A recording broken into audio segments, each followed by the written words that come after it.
নমস্কার বন্ধুরা, আশা করি আপনারা প্রত্যেকে ভালো আছেন। আরও একটা নতুন এপিসোডে আপনাদের সকলকে স্বাগত জানাই।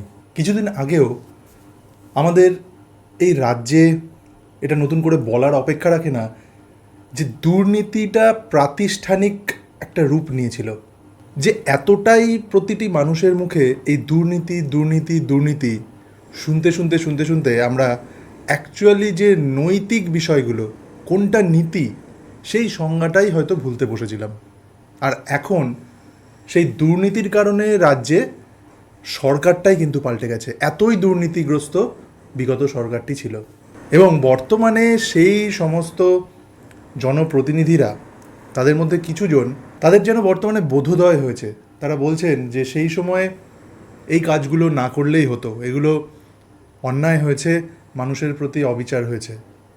সেই নীতি নৈতিকতার জায়গা থেকে এগুলো যেন তাদের আজ বিবেক দংশন হচ্ছে, তাদের মতামত যেটা, সেটা আমি বলছি। তাহলে আমরা নতুন প্রজন্মকে কি দিলাম, নীতি নৈতিকতার কোন বার্তাটা তাদের শেখালাম?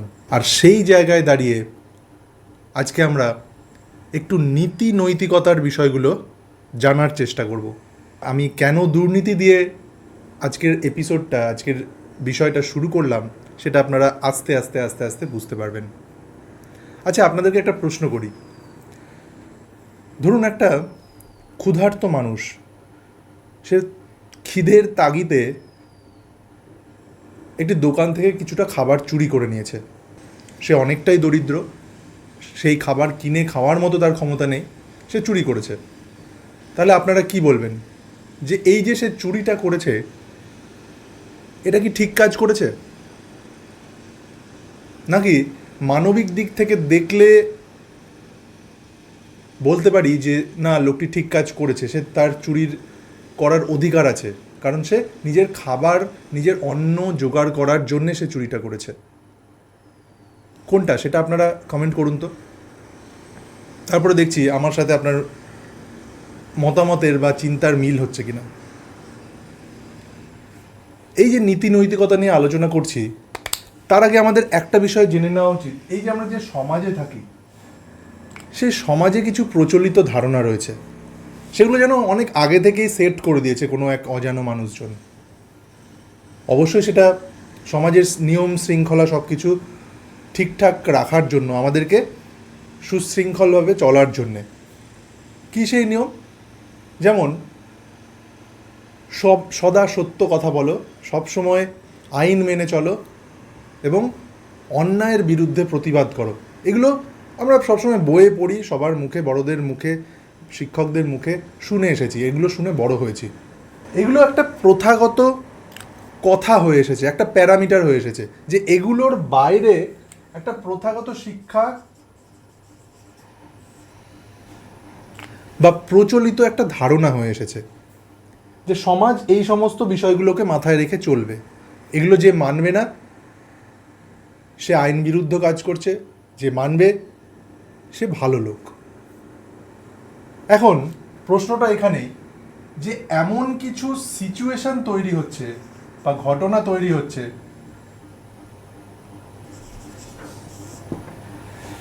সেই সিচুয়েশনে পড়ে কিছু মানুষ এমন কিছু সিদ্ধান্ত নিচ্ছেন যাতে এই সমস্ত প্রথাগত যে শিক্ষাগুলো, যে কনভেনশনাল চিন্তাভাবনাগুলো, সেগুলো পাল্টে যাচ্ছে।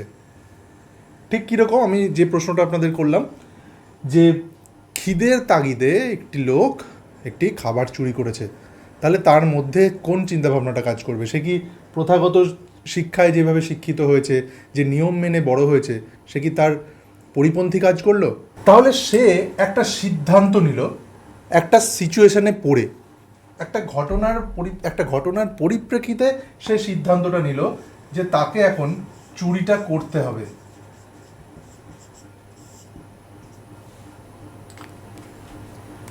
চুরি না করলে, সে খাবারটা চুরি না করলে তার খিদেটা মিটবে না। সে তো চুরি করার সময় ভাবতে পারতো, তার এই সিদ্ধান্তগুলো হতো যে না, আমি যদি চুরিটা করি তাহলে তো আমাকে পুলিশ ধরতে পারলে থানায় ভরে দেবে, এমনকি আমি পাবলিকের কাছে মারও পর্যন্ত খেতে পারি। কিন্তু সেই সমস্ত চিন্তাভাবনার ঊর্ধ্বে উঠে সে নিজের ক্ষুধার নিবারণ করলো। আর ঠিক এইখানটায় চলে আসছে আমাদের যেটা নিয়ে আলোচনা, কোহলবার্গের কিছু তত্ত্ব। এই যে সমস্ত মনোবিজ্ঞানীরা তারা বিভিন্ন সময় বিভিন্ন তত্ত্বগুলো জানিয়ে গেছেন, বিভিন্ন গবেষণার লব্ধ ফলগুলো আমাদের সামনে রেখেছেন, তার কিন্তু বহু কারণ আছে। এই যে আমি প্রথাগত শিক্ষা বললাম বা প্রথাগত কিছু রীতিনীতি বললাম, যেগুলোকে ইংরেজিতে বলা হয় কনভেনশনাল কিছু রীতিনীতি, কিছু পদ্ধতি, কিছু প্রথা। তাহলে এই সামাজিক প্রথাগুলোকে কেন্দ্র করেই এই মার্কিন মনোবিদ কোহলবার্গ কিছু নীতি নির্ধারণ করেছিলেন। সেটা অবশ্যই মানুষের একটা সিদ্ধান্ত নেওয়ার কারণটাকে কেন্দ্র করে, যে সে কেন এই সিদ্ধান্ত নিচ্ছে, তার এই সিদ্ধান্তটা সে কেন নিচ্ছে। এই যে সে চুরি করার সিদ্ধান্তটা নিল সে কেন নিল। আবার যে রাজনৈতিক নেতার কথা বললাম, যে দুর্নীতিগ্রস্ত একটা সময় সে হয়তো ছিল, পরবর্তীতে সে বলছে যে না, এই কাজগুলো আমার ভুল হয়েছে, সেই সময় আমি সিদ্ধান্তগুলো ভুল নিয়েছিলাম। তাহলে এখন সে নিজেকে ভালো বলে যে দাবি করছে, সেটাই বা কেন? এই যে দুটো ঘটনা আমি বললাম, এটাই কিন্তু যে মনোবিদের আমি কথা বলছি, কোহলবার্গ তার থিওরিতে আলোচনা করেছেন। তার একটা অভ্যেস ছিল, তিনি বহু মানুষের সাথে কথাবার্তা বলতেন। ছোট থেকে, কিশোর থেকে, বড় থেকে, বয়স নির্বিশেষে বিভিন্ন মানুষের সাথে তিনি মেলামেশা করতেন। কারণ মনোবিদরা যত বেশি মানুষের সাথে মেশেন, ততই কিন্তু তারা অ্যাকচুয়ালি মেশাটা নিজেদের গবেষণার তাগিদে মেশেন। তা এই ধরনের বিভিন্ন কেস তিনি সেই সমস্ত মানুষের কাছে রাখতেন, এবং তাদের যে উত্তরগুলো, তাদের যে ফিডব্যাকগুলো, সেগুলো নিয়ে কিন্তু তিনি চর্চা করতেন। তাদের সেই ফিডব্যাকগুলো নিয়ে তিনি একটি মানুষের সিদ্ধান্ত নেওয়ার ওপর যে কারণগুলো, সেটাকে ভিত্তি করে কয়েকটা স্তরে ভাগ করেছিলেন। কোহলবার্গের নিজের দেওয়া একটা উদাহরণ বলি, যেটা বিখ্যাত হিন্স ডিলেমা বলে। ডিলেমা মানে মানুষ যখন একটা সিচুয়েশনে এসে পড়ে, সে সঠিক সিদ্ধান্ত নিতে পারে না, সে বুঝতে পারে না যে এটা ঠিক হবে না ভুল হবে। হিঞ্জ বলে একটি লোক, সে তার স্ত্রীর জন্য একটা ওষুধ কিনতে যায়। ক্যান্সার আক্রান্ত তার স্ত্রী। এখন যেখানে ওষুধ কিনতে যায়, সেই ওষুধের দামটা এতই বেশি, সেই দোকানদার কিন্তু তাকে ওষুধ দিতে চায় না, কারণ হিঞ্জের কাছে টাকা ছিল না। তাহলে এখন টাকা নেই, অথচ তাকে কিন্তু ওষুধ কিনতেই হবে। তার স্ত্রী মরণাপন্ন। এই পরিস্থিতিতে দাঁড়িয়ে সে সেই ওষুধটা চুরি করে। তাহলে হিঞ্জ কি ঠিক করলো কাজটা? এখানে কিন্তু কোহলবার্গ চুরি করা বিষয়টাকে প্রাধান্য দিচ্ছেন না, সেটা ঠিক না ভুল সেই বিষয়ে যাচ্ছেন না। লোকটি চুরি কেন করলো, এমন সিদ্ধান্ত নিতে বাধ্য হলো কেন, আমাদের প্রশ্নটা ঠিক সেই জায়গায়। আর সেই কারণটা অনুসন্ধান করতে গিয়ে বেশ কিছু তত্ত্বের অবতারণা তিনি করেন। এই লোকটির মতো সে রাজনৈতিক নেতার যে কথাটা আমি বললাম, যে একটা সময় সে দুর্নীতির সাথে জড়িত ছিল, পরবর্তীতে তার বোধোদয় হয়, সে বোঝে যে না, এটা একটা অনৈতিক কাজ, এটা করা উচিত হয়নি। এই যে যাত্রাটা তার বোধোদয় হওয়া পর্যন্ত, এই যাত্রাটাকেই কোহলবার্গ 3টে লেভেলে ভাগ করেছেন। Level 1, level 2, level 3। তার নৈতিক বোধটা জেগে উঠেছে। এটা যখন বুঝতে পারছে অনৈতিক কাজ, তার মানে তার নৈতিক বোধ জেগে উঠেছে। তবে এখানে আমি নৈতিক বোধ নিয়ে আলোচনা করার আগে এই বিষয়টাতেও একটু ফোকাস করব। এই যে নৈতিকতা, এগুলো নিয়ে আমরা বড় বড় কথা বলি, এগুলো আমরা অ্যাকচুয়ালি বুঝি কতটা? এই যে ছোটো বাচ্চাদেরকে যে আমরা শেখাবো সোজা পথে চলো, সৎ পথে চলো, সেটা আমরা তাদের প্রতি কীভাবে, তাদেরকে কী বার্তাটা দেব? যদি সত্যি করে বলতে চাই, নৈতিক কাজ কোনটা? ধরুন আপনি চলতে চলতে এক বান্ডিল টাকা পেলেন। সেই টাকাটা যখন আপনি দেখছেন না, চারপাশে কেউ নেই, আপনাকে দেখার কিন্তু কেউ নেই। এখন আপনি সেই এক বান্ডিল টাকা নিয়ে আপনার নিজের পকেটে ঢোকাবেন, নাকি সেই টাকাটা নিয়ে থানায় গিয়ে এটা বলবেন পুলিশকে যে কোনো ব্যক্তির টাকা হয়তো হারিয়ে গেছে, সেই সংশ্লিষ্ট ব্যক্তিকে টাকাটা যেন খুব তাড়াতাড়ি পৌঁছে দেওয়া হয়? এই সিচুয়েশনে দাঁড়িয়ে কিন্তু আপনাকে কেউ দেখছে না, আপনাকে ঠিক করার মতো কেউ নেই, আপনাকে ধরার মতো কেউ নেই। আপনি নিজের বোধের জায়গা থেকে বলছেন যে না, এই কাজটা আমাকে করতে হবে, এই টাকাটা আমি নেব না, আমি যার টাকা তার কাছে ফিরিয়ে দেব। ঠিক এই মানসিক বোধের জায়গাটাই হচ্ছে নৈতিকতা।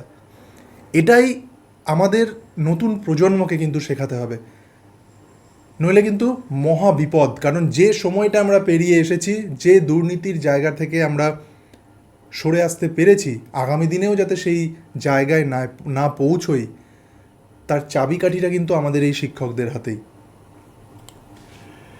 তাহলে একজন রাজনৈতিক নেতা বা সেই যে হিঞ্জের কথা কোলবার্গ স্বয়ং বলেছিলেন, তার সেই জার্নিটা, তার সেই চিন্তাভাবনা থেকে নৈতিক বোধে আসাটা 3টে লেভেলে ভাগ করা যায়। লেভেল 1-এ প্রি কনভেনশনাল,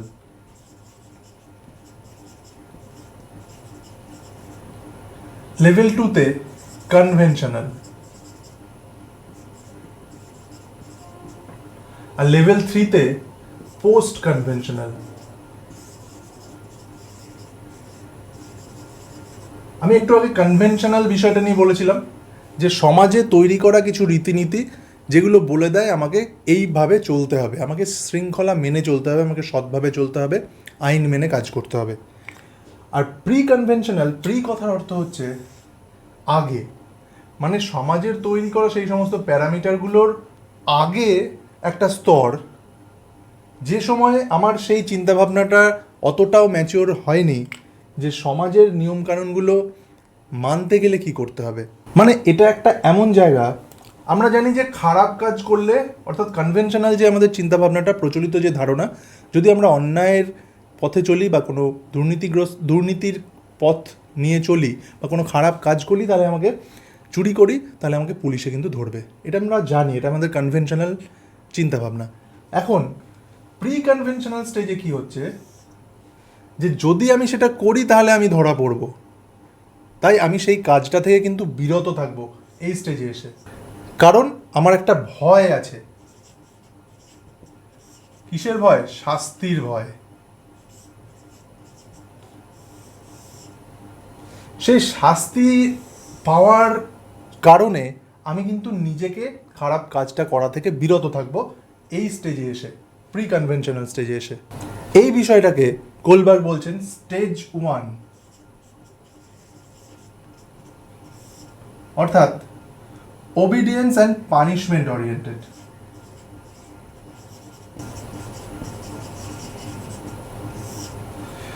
মানে আমাকে নিয়ম মানতে হবে, নইলে আমি শাস্তি পাবো। এই স্টেজ 1-এ দাঁড়িয়ে এই ধরনের চিন্তাভাবনা সে করছে। আবার সে স্টেজ 2-তে এক্ষেত্রে কিন্তু একটু অন্যরকম, তার সেলফ ইন্টারেস্ট এবং একটা পুরস্কার পাওয়ারও চিন্তাভাবনা সেখানে থাকছে। কীরকম সেলফ ইন্টারেস্ট? হিঞ্জের ডিলেমার যে উদাহরণটা, হিঞ্জ যখন ওষুধ কিনতে গেল, তখন সে ভাবছে যে আমাকে ওষুধটা কিনতেই হবে, আমার নিজের স্বার্থ, কারণ আমার নিজের স্ত্রী সেখানে মৃত্যুর সাথে লড়াই করছে, আমার নিজের স্ত্রীকে বাঁচাতে হবে, নইলে মারা যাবে। তাহলে আমি নিজের স্বার্থের কথা ভাবছি, সেখানে হিঞ্জ নিজের স্বার্থের কথা ভেবেছে। ঠিক সেই কারণেই সে সিদ্ধান্ত নিয়েছে, তার সেলফ ইন্টারেস্ট থেকে এক সিদ্ধান্তটা নিয়েছে,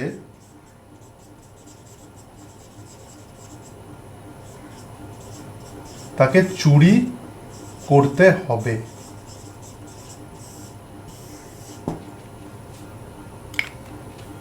তাহলে দেখুন, জিনিসগুলো কিন্তু খুব সহজ সরল কিছু চিন্তাভাবনা, অথচ তার মধ্যে কত লেয়ার লুকিয়ে আছে। একটা মানুষ সিদ্ধান্ত নিচ্ছে সেই সিদ্ধান্তের পেছনে কত কারণ রয়েছে। কেউ শাস্তির কারণে কোনো সিদ্ধান্ত থেকে বিরত থাকছে, কেউ আবার নিজের স্বার্থের জন্য একটা সিদ্ধান্ত নিতে বাধ্য হচ্ছে। আর এই ঘটনাটা কোথায় ঘটছে? লেভেল 1-এ, অর্থাৎ প্রি কনভেনশনাল স্টেজে ঘটছে। এই পুরো ঘটনাটাই কিন্তু গোলবার্গ সুন্দর করে তার নৈতিক বিকাশের তত্ত্বে দেখিয়েছেন। এবার আসি লেভেল 2-তে, আরেকটু ম্যাচিওর যখন তার চিন্তাভাবনাটা হচ্ছে, কনভেনশনাল স্টেজে। এখানে সেই সমাজের তৈরি করা নিয়মগুলো, অর্থাৎ সমাজ কি বলবে, আইনের পথে আমি যদি না চলি তাহলে আমি সমাজের কাছে ছোট হয়ে যাব, এই চিন্তাভাবনাগুলো এই কনভেনশনাল স্টেজে মানুষ কিন্তু ভাবছে। আর ঠিক এই জায়গাতেই কিন্তু সমাজের নিয়মকে গুরুত্ব দিচ্ছে মানুষ।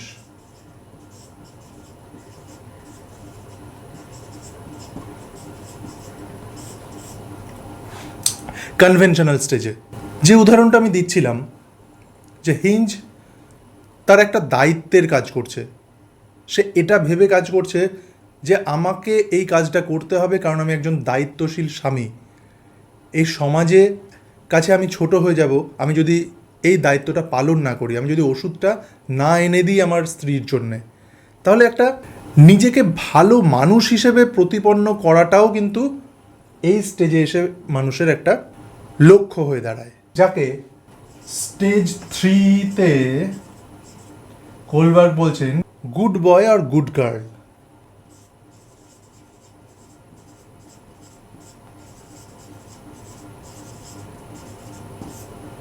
নিজেকে ভালো হিসেবে দেখানো, একজন দায়িত্বশীল স্বামী হিসেবে দেখানো। আবার আমি যেটা বললাম, সমাজের তৈরি করা কিছু নীতি, কিছু নিয়ম, যে আমি যদি এটা বেআইনি কাজ করি শাস্তির মুখে আমাকে পড়তে হতে পারে, তাহলে সেই ল অ্যান্ড অর্ডার বিষয়টাও কিন্তু এইখানে রয়েছে। এই বিষয়টাও কিন্তু তার মাথায় তখন কাজ করবে। মানে চুরি করা আইন বিরোধী, আমি যদি চুরি করি তাহলে আমি শাস্তির মুখে পড়বো, আমি পুলিশের কাছে আমাকে অ্যারেস্ট হতে হবে।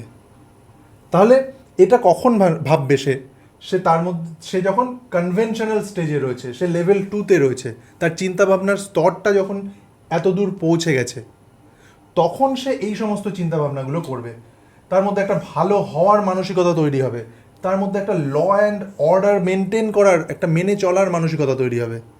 সেটা কখন? লেভেল 2-তে, এই স্টেজে এসে। আর তার মধ্যে স্টেজ 3, স্টেজ 4 আমি বললাম, গুড বয় গুড গার্ল, আর একটা ল অ্যান্ড অর্ডার। আর সব থেকে উন্নত স্তর, একদম লেভেল 3, পোস্ট কনভেনশনাল, সে সমাজ কি বললো না বললো সেটা নিয়ে আর সে ভাবছে না। এখন সে এখন অন্যায়ের প্রতিবাদ করতে জানে। মানে আমি প্রথমে যে উদাহরণটা দিয়েছিলাম, একটি লোক খিদের তাগিদে দোকান থেকে খাবার চুরি করেছে, একটি গরিব, একটি ভিখারি। আইনের চোখে তো এটা খারাপ, এটা ভুল। কিন্তু যে মানুষটি এই পোস্ট কনভেনশনাল স্টেজ, মানে তার মানসিক বিকাশটা এতটাই উন্নত জায়গায় পৌঁছেছে, তার বিবেক বোধটা এতটাই উন্নত জায়গায় পৌঁছেছে, নীতি নৈতিকতার দিক থেকে সে এতটাই এগিয়ে গেছে যে সে এই স্তরে এসে দাঁড়িয়ে বলতে পারে যে আইন মানবিক নয় সেই আইনের পক্ষে সে নয়, দরকার হয় আইন বদল করতে হবে। সে সেটাকে অন্যায় বলে মনে করছে, মানুষের প্রতি অন্যায় হচ্ছে, তাই সে দুর্বলের পাশে দাঁড়াচ্ছে, প্রতিবাদ করছে। সেটা কিন্তু সবাই করতে পারছে না, যারা সেটা করতে পারে তারাই কিন্তু পোস্ট কনভেনশনাল স্টেজে এসে দাঁড়াতে পারে। তাদের চিন্তাভাবনাটা স্তরটা এতটাই মরালি হাই, সেই জায়গায় দাঁড়িয়ে। স্টেজ 6-এ তিনি বল universal ethical principle. Social contract মানে একটা সামাজিক চুক্তি বলা যেতে পারে, যে অন্যায়ের বিরুদ্ধে প্রতিবাদ, সমাজ যাই বলুক না কেন, নিয়ম যাই বলুক না কেন, যদি কারোর সাথে অন্যায় হয়, যদি দুর্বলের প্রতি সবলের অত্যাচার হয়, সেটা ভুল। সেটাই এখানে স্টেজ 5-এ এসে তার চিন্তাভাবনার স্তরটা ঠিক সেই স্টেজ 5-এ পৌঁছে গেলে একটা মানুষ কিন্তু সেই কথাটা বলতে পারে। এবং ইউনিভার্সাল এথিক্যাল প্রিন্সিপাল অর্থাৎ স্টেজ 6, সেই সত্য এবং মানবতার জন্য যদি তার নিজের ক্ষতিও হয় তাও সে কিন্তু বলতে পিছপা হচ্ছে না। ঠিক এই সময় দাঁড়িয়ে দেখা যাচ্ছে যে রাজ্যের পালাবদল হয়েছে। বিগত সরকারের আমলে যে সমস্ত নেতা মন্ত্রীরা এখন এসে বলছে যে না, সেটা আমার অন্যায় হয়েছে, ওই পার্টিকুলার মুহূর্তে আমার কথা বলাটা দরকার ছিল, সে কিন্তু এখনও সেই দলের একজন অ্যাক্টিভ কর্মী হিসেবেই বলছে। তাহলে সে জানে যে তার ক্ষতি হতে পারে, তাও কিন্তু সে বলছে। অর্থাৎ তার সেই বোধের বিকাশ ঘটেছে, তার নৈতিকতার বিকাশ ঘটেছে, তার বোধটা আরও বেশি ম্যাচিওর হয়েছে। সে এই স্টেজে এখন এসে দাঁড়িয়েছে। সেটা একদিনে হয়নি, দিনের পর দিন কিন্তু সেই স্টেজগুলো পার করে এসে সে আজকে এই কথা বলছে। তাহলে এই যে পর্যায়ে সাধারণত পোস্ট কনভেনশনাল স্টেজে আমরা কাদের আশা করব? একটু এজেড পারসন, 45-40-এর পরে, 45, 50, 55, 60 এই বয়সে এসে মানুষের মধ্যে চিন্তাভাবনাটা অনেক বেশি পরিণত হয়, অনেক বেশি সমাজকে সে চিনেছে, সমাজের ভুল দিকগুলো সম্বন্ধে সে অবগত। তাই সে জানে যে কোন জায়গাটার পরিবর্তন করা প্রয়োজন আছে। তার নিজের যতটাই ক্ষতি হোক না কেন সে কিন্তু সেটা বলতে সবসময় সোচ্চার হবে। কিন্তু সবাই কি সেটা পারে? অনেক মানুষ তো ছিল, অনেক মানুষ এখনও আছে যে বিগত দিনের দুর্নীতি সম্বন্ধে আজও তারা মুখ বন্ধ করে আছে, এবং সেই সময়ও ছিল। কিন্তু কিছু মানুষ আগেও মুখ খুলেছেন, বর্তমানে তো খুলছেনই। তাহলে কোলবার্গ কিন্তু এখানেও একটা কথা বলেছেন, মানুষ বড় হয় তার বয়স দিয়ে নয়, তার নৈতিক চিন্তা ভাবনায় সে বড় হয়। তাহলে বন্ধুরা, পুরো বিষয়টাকে আমি যদি দেখি, একটা মানুষের চিন্তার স্তর কিন্তু এগুলো। এই যে আমি পুরো ব্যাপারটাকে ভেঙে ভেঙে বললাম, কোন স্টেজে কি হয়, কোন চিন্তার ধরন ধারণটা কীরকম হয়, মানুষ কখন এসে কি সিদ্ধান্ত নেয়, কেন সিদ্ধান্ত নেয়, এই বিষয়গুলো আমাদের জানাটা জরুরি। কেন বলুন তো? মানুষকে অনেক বেশি ভালোভাবে স্টাডি করতে পারবো। কোনো মানুষ যদি ধরুন একটা সিদ্ধান্ত নিচ্ছে আপনার সামনে দাঁড়িয়ে, আপনি কিন্তু তাকে স্টাডি করে বুঝতে পারবেন যে এই সিদ্ধান্তের পেছনে কারণগুলো কী কী রয়েছে।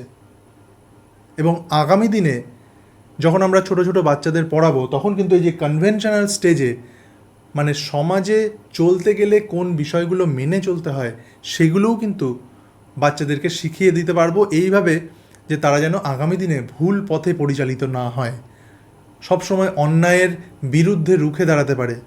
তাহলে আমরা যদি পুরো বিষয়টাকে সাম আপ করি, দেখতে পাবো প্রথমে মানুষ একটা ভয় থেকে কাজটা শুরু করে, তারপরে সে নিজের লাভ দেখতে পায়, মানে সেলফ ইন্টারেস্টটা সে দেখে, সমাজ এবং আইনকে গুরুত্ব দেয়।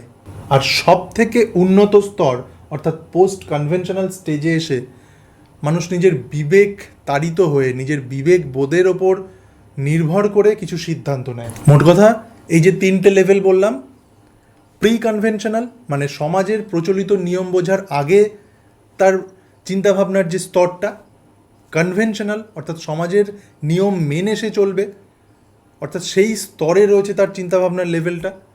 আর লেভেল 3তে যেটা পোস্ট কনভেনশনাল, সেই সময়ে সে প্রচলিত ধ্যান ধারণা, প্রচলিত সামাজিক নিয়মের ঊর্ধ্বে উঠে নিজের বিবেক দ্বারা তার সে চালিত হবে।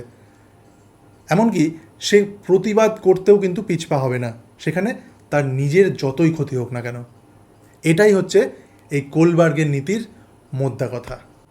তাই আসল বিষয়টা হচ্ছে সেটাই, যে মানুষ যে সিদ্ধান্তটা নিচ্ছে সেটা কি ভয় থেকে, নাকি নিজের স্বার্থ থেকে, নাকি নিজের বিবেক থেকে। তাহলে মানুষের সেই উত্তরণের পথটাই কোলবার্গ তার তত্ত্বে সুন্দরভাবে দেখিয়ে দিয়েছেন। আর সেটাই আজকে আপনাদের সামনে একটু সহজ করে বোঝানোর চেষ্টা করলাম, বর্তমান পরিস্থিতিকে সামনে রেখে। যদি এখনও কারো কোনো সমস্যা থেকে থাকে বা কোনো বিষয়ে কোনো কনফিউশন থেকে থাকে, অবশ্যই কমেন্টে জানাবেন। আপনারা প্রত্যেকে ভালো থাকবেন। দেখা হচ্ছে পরবর্তী ভিডিওতে নতুন কোনো টপিক নিয়ে। ধন্যবাদ।